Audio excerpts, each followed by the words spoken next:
지난 주일 오후에 가족들과 함께 호수공원에 갔습니다. 가서 자전거를 탔는데 호수공원을 달리는데 마치 꽃 속을 달리는 것 같은 그러한 기분이었습니다. 꽃들이 막 흐드러지게 그렇게 피어 있었는데 중간에 돗자리를 펴고 앉았는데 정말 온 세상이 꽃밭 같다, 그런 생각이 들었습니다.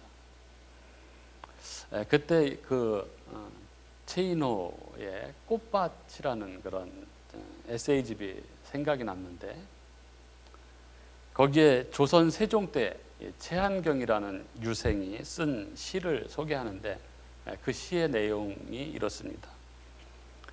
꽃밭에 앉아서 꽃잎을 보네. 고운 빛은 어디에서 왔을까? 아름다운 꽃이여. 그렇게 쭉 이어지다가 마지막에 이렇게 좋은 날에 그님이 오신다면 얼마나 좋을까. 너무나 우리가 잘 아는 시죠. 가수 정훈이 씨가 불러서 너무나 익숙한 그런 노래 가사인데 이 시, 이 꽃밭에 앉아서 꽃잎을 보내, 이 구절에서 이 최인호 작가가 꽃밭이라는 제목을 빌려왔다고 그렇게 말합니다. 그러면서 그 책에 이렇게 말합니다. 따지고 보면 우리들의 인생이란 신이 내려준 정원에 심은 찬란한 꽃들이 아니겠는가. 수고도 하지 않고 길쌈도 하지 않아도 솔로몬의 영화보다 화려하게 차려입은 이 꽃들은 우리들에게 폴로베르의 인생은 아름답다고 죽도록 말해주고 싶어요 하고 말하며 꽃들은 죽어간다라는 시처럼 아름다운 인생을 말해주고 있다. 요즘 계속해서 주님 안에 있는 그 인생의 아름다움, 그것을 계속 이야기하고 있는데요. 오늘 부활절을 맞아서 우리가 이 부활의 주님을 만남으로 우리의 인생이 진정 꽃밭같이 그렇게 아름다운 인생으로 그렇게 변화되는 은혜의 시간이 될 수 있기를 바라겠습니다.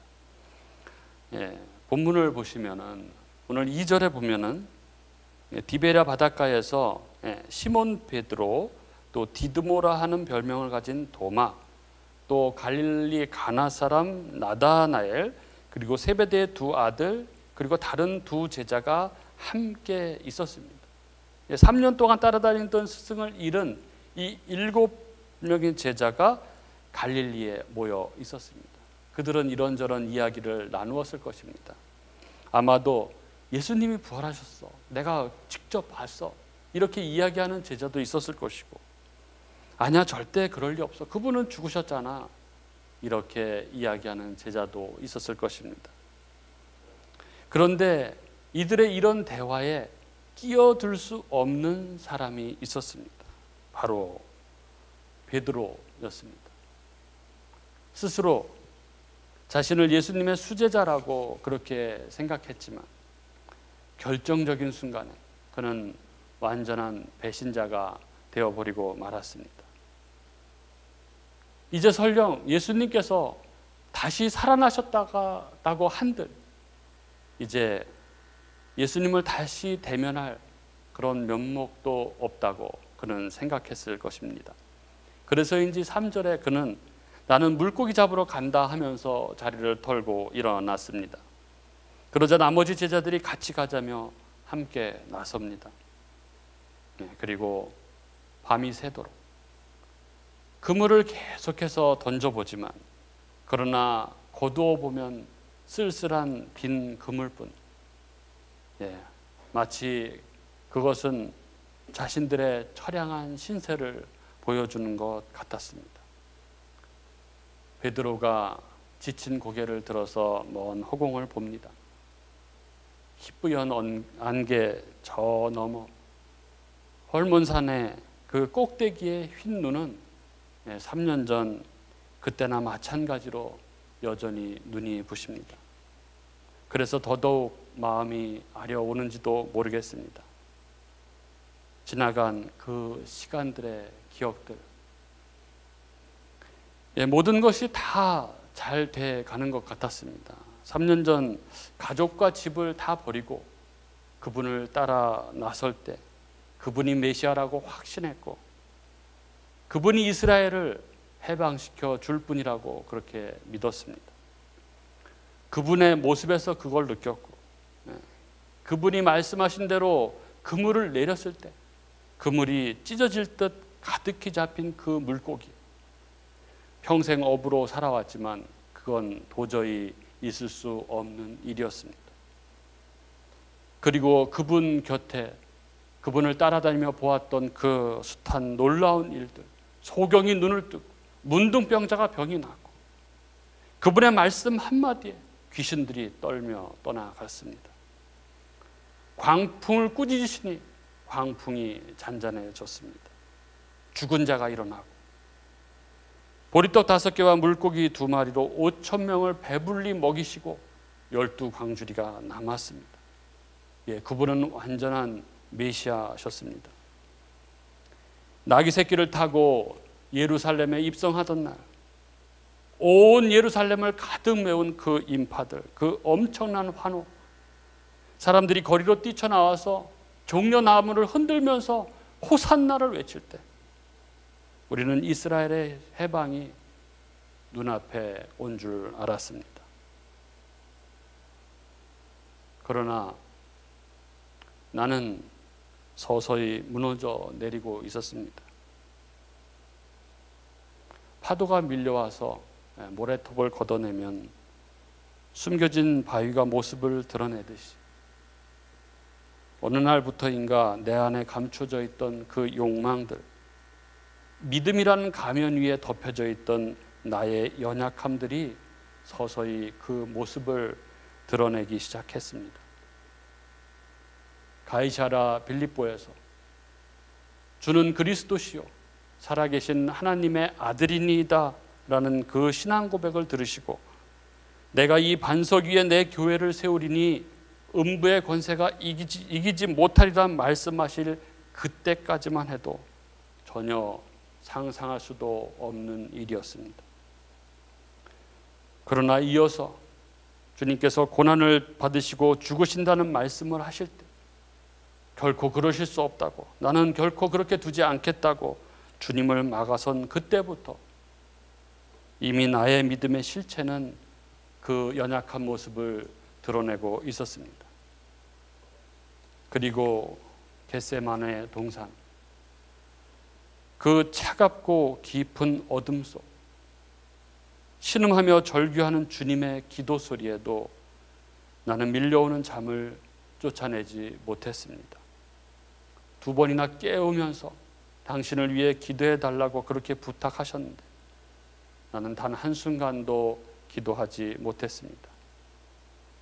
너무나 무기력함, 그것이 나의 모습이었습니다. 기도를 마치신 후 가룟 유다가 사람들을 데리고 등과 횃불과 무기를 가지고 몰려왔을 때 칼을 뽑아서 말고의 귀를 벤 것은 내 안에 그 연약함이 만들어낸 내 안에 깊은 두려움의 증거였습니다. 그렇습니다.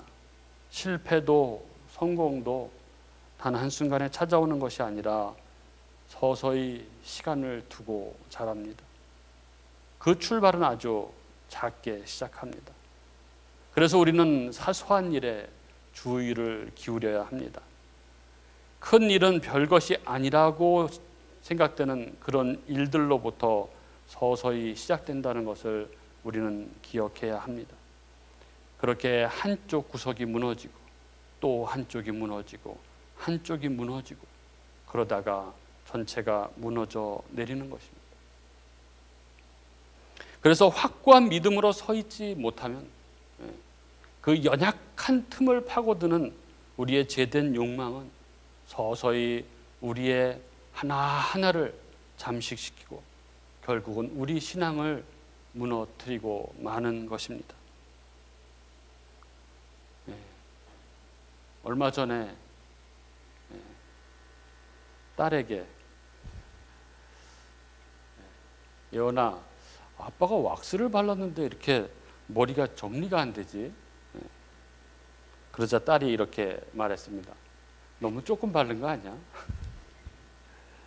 네, 그랬습니다. 사실 너무 조금 발랐거든. 많이 발라야죠. 확실하게. 그래서 원하는 스타일이 나오도록. 아니면 그 성질 있는 머리카락이 삐쭉삐쭉 삐쳐 나오는 것이죠. 가지런하게 할 수 없는 것이죠. 그리고 그 밤 나는 완전히 무너져 내렸습니다. 그 밤을 잊을래야 잊을 수가 없습니다. 대제사장 가야바의 집들에서 그때 대제사장의 여종이 나를 예수의 제자 중 하나가 아니냐고 지적을 했고 나는 아니라고 즉각 대답했습니다.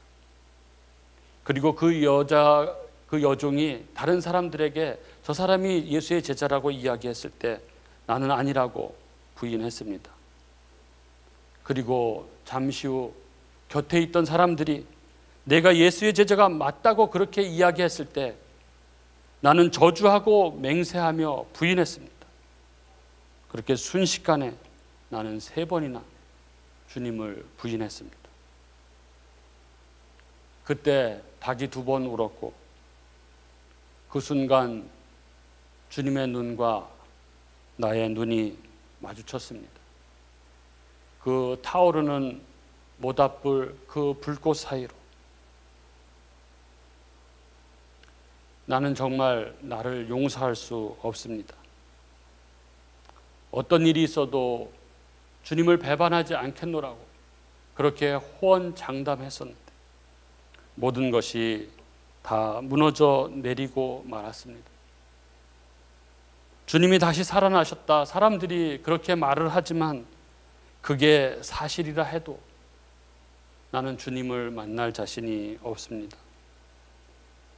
밤새 아무것도 얻지 못한 것보다 더 큰 실패감이 베드로의 어깨를 짓누르고 있었습니다. 그때 4절에서 5절 보면 바닷가에서 누군가의 소리가 들렸습니다. 얘들아 너희에게 고기가 있느냐? 우리는 없습니다. 대답했습니다. 그러자 6절 그분이 그물을 배 오른편에 던지라 그리하면 잡으리라. 그리고 던졌더니 물고기가 많아 그물을 들 수 없었습니다. 3년 전 그날처럼 그 엄청난 그 똑같은 일이 벌어진 것입니다. 7절 그때 세베대의 아들 요한이 주님이시다 이렇게 소리쳤습니다. 그 말을 듣자마자 나는 겉옷을 두르고 물속으로 뛰어들었습니다. 무슨 생각할 겨를도 없이. 9절 그렇게 물로 뛰어들어 달려갔더니 예수께서 숯불을 피우고 계십니다. 숯불 그리고 숯불에 비친 주님의 모습. 숯불 위에는 생선과 떡이 올려져 있습니다. 10절 주님께서 잡은 생선을 좀 가져오라 하십니다. 11절 그물을 끌어올려 보니 그물에 가득 찬 물고기가 153마리입니다. 12절 주님께서 와서 조반을 먹으라 하십니다. 차마 다가갈 수도 아무 말도 할 수 없는 우리들에게 13절 주님께서 떡과 생선을 가져다 주십니다. 그 실패감, 그 텅 빈 마음, 우리들의 그 헛헛한 마음을 채우시려는 듯. 그러나 우리 중 누구도 말이 없었습니다. 아무도. 긴 침묵이 흐릅니다. 그리고 그 짙은 정적을 깨고 15절 주님께서 베드로에게 말씀하십니다. 요한의 아들 시몬아 내가 이 사람들보다 나를 더 사랑하느냐? 주님 그러하나이다. 내가 주님을 사랑하는 줄 주님께서 아시나이다. 그러자 주님께서 내 어린 양을 먹이라 하십니다. 그리고 또 두 번째, 요한의 아들 시몬아 내가 나를 사랑하느냐 물으십니다. 주님 그러하나이다. 내가 주님을 사랑하는 줄 주님께서 아시나이다. 그러자 또 주님께서 내 양을 치라 하십니다.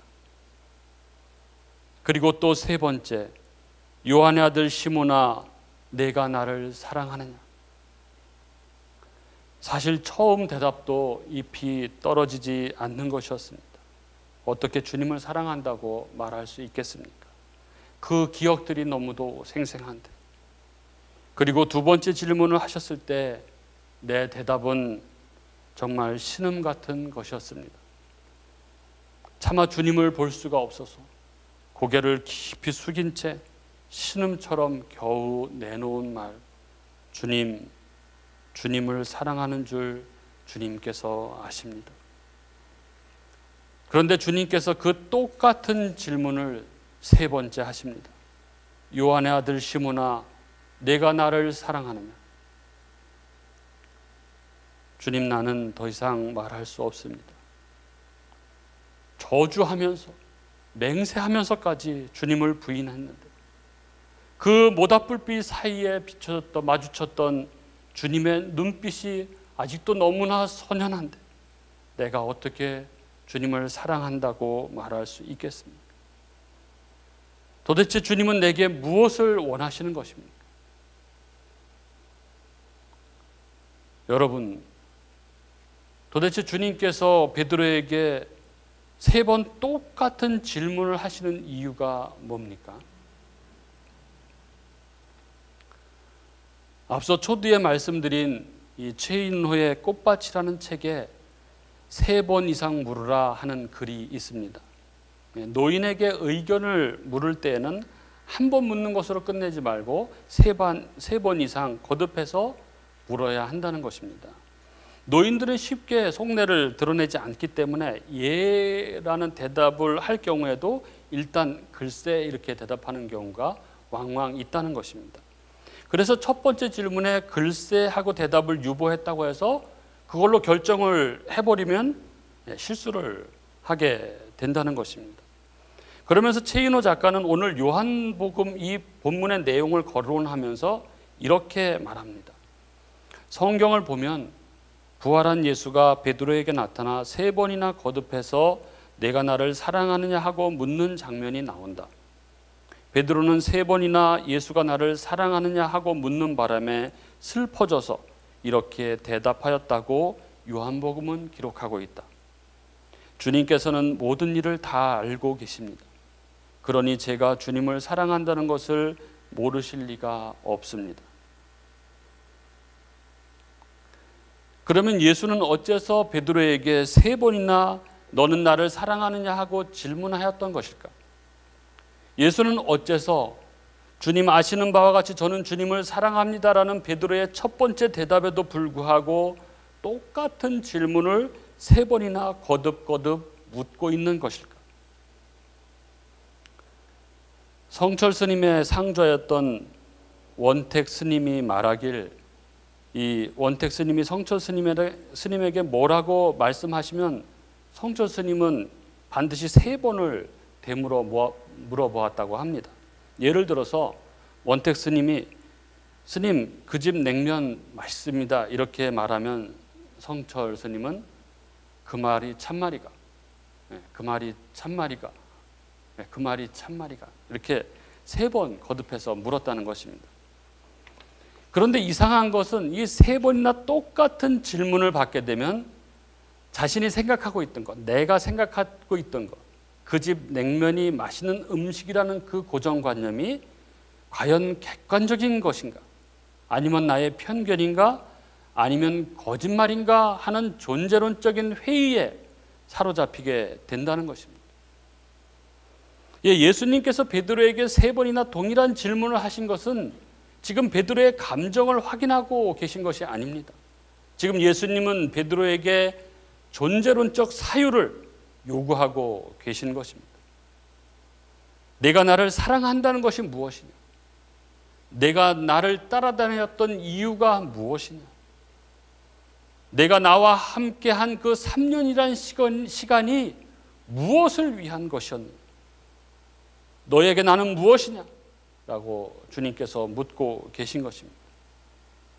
내가 가로막았던 십자가, 내가 부인했던 십자가, 그것이 너에게 무엇이냐? 라고 묻고 계신 것입니다. 베드로에게 그 실존적 결단을 요구하고 계신 것입니다. 죽음이 끝이 아니라 죽음을 이기시고 부활하심으로 그 영원한 생명, 주님께서 계속해서 말씀하셨던 그 영원한 나라가 실제라는 것을 보여주신 그 주님께서 지금 부활하신 후 이 베드로에게 물으시고 계신 것입니다. 이 모든 것들보다 이 사람들, 집과 소유, 부모, 형제, 자식, 내가 이루고자 했던 그 꿈들, 그 모든 것들보다 나를 더 사랑하느냐? 이렇게 묻고 계신 것입니다. 이에 베드로가 주님 모든 것을 아시오매 내가 주를 사랑하는 줄 주께서 아시나이다. 이렇게 대답합니다. 그의 세 번째 대답은 처음 두 번의 대답과 분명히 다른 것이었습니다. 그것은 가슴 깊은 곳으로부터 솟아나는 진정한 그의 고백이었습니다. 부활하신 주님 앞에서 분명해진 그의 존재론적 사유의 결말, 바로 그것이었습니다. 그 모든 것보다 더 사랑하실 수밖에 없는 분, 죽으시고 다시 살아나신 생명의 주, 주님, 내가 주를 사랑하나이다 하는 결말이었습니다. 그렇게 예수께서 베드로에게 세 번이나 내가 나를 사랑하느냐라는 동일한 질문을 던진 것은 베드로로 하여금 예수님에 대한 존재론적 그 사유를 통해서 그가 진실로 남을 사랑하는 사람으로 거듭나게 하기 위한 예수님의 준엄한 가르침이셨던 것입니다. 요한일서 4장 10절 11절은 이렇게 말씀합니다. 사랑은 여기 있으니 우리가 하나님을 사랑한 것이 아니요 하나님이 우리를 사랑하사 우리 죄를 속하기 위하여 화목제물로 그 아들을 보내셨습니다. 사랑하는 자들아, 하나님이 이같이 우리를 사랑하셨은즉 우리도 서로 사랑하는 것이 마땅하도다. 18절 19절 예수께서 베드로에게 이렇게 말씀하십니다. 내가 진실로 진실로 내게 이르노니 내가 젊어서는 스스로 띠띠고 원하는 곳으로 다녔거니와 늙어서는 내 팔을 벌리리니 남이 내게 띠띠우고 원하지 아니하는 곳으로 데려가리라. 이 말씀을 하심은 베드로가 어떠한 죽음으로 하나님께 영광을 돌릴 것을 가르치심이러라. 이 말씀을 하시고 베드로에게 이르시되 나를 따르라 하시니, 주님은 베드로가 남에 의해 띠띠워지고 원하지 않는 곳으로 갈 것이라고 말씀하셨습니다. 이는 이전까지 그가 육신의 삶을 살았지만 이제 진정 주님을 사랑하는, 이제 진정 성령의 삶을 살게 될 것임을 말씀하신 것입니다.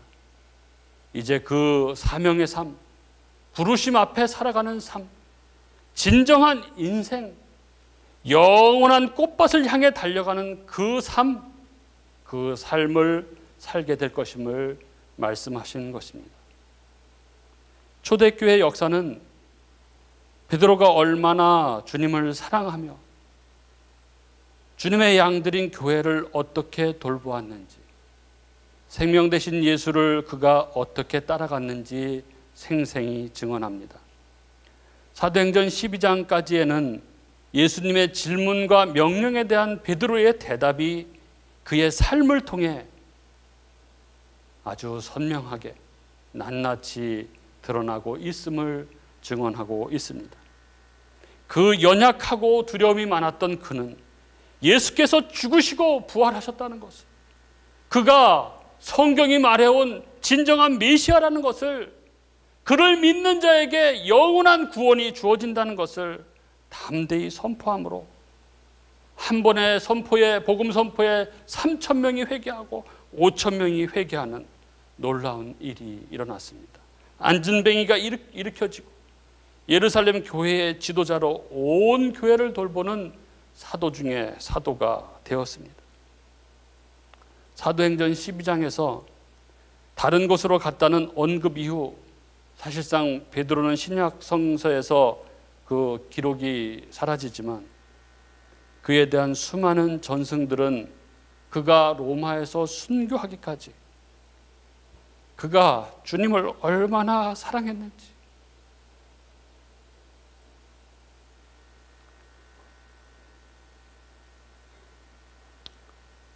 그래서 순교하는 순간에도 나는 영광의 주님과 똑같은 방법으로 십자가에 달릴 수 없다고 하여서 십자가에 거꾸로 매달려 순교했다는 것을 전하고 있습니다.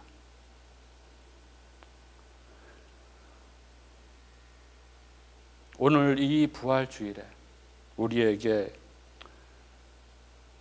주님께서 베드로에게 동일하게 3번 반복해서 하셨던 질문, 그 질문이 우리에게 들려지기를 소망합니다. 시몬아, 내가 이 사람들보다 나를 더 사랑하느냐? 시몬아, 내가 나를 사랑하느냐? 시몬아, 내가 나를 사랑하느냐? 이 질문 앞에 내가 주님을 믿는다는 것이 무엇인지,